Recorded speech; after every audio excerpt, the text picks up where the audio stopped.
Tutorial guna setter untuk Budi Madani 95. Okey, sekarang buka setter.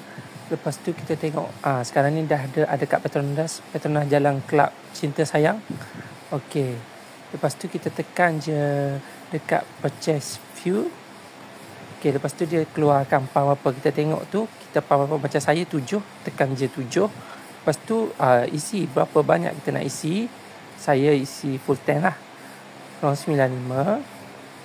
Okey, nampak tak Budi 95 tu subsidi tu dah right kan? Okey, sekarang tekan pay. Saya guna fingerprint lah, lebih mudah. Okey.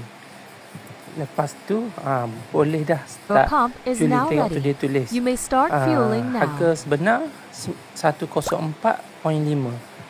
Government subsidi RM24.52.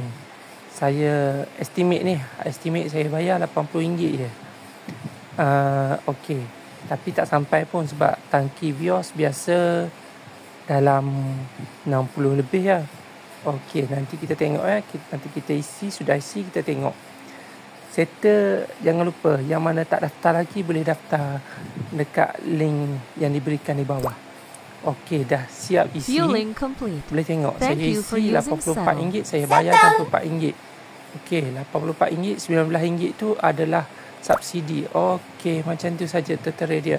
Sangat mudah, tak payah guna IC, tak payah guna apa, guna setter je. Isi dalam kereta. Terima kasih.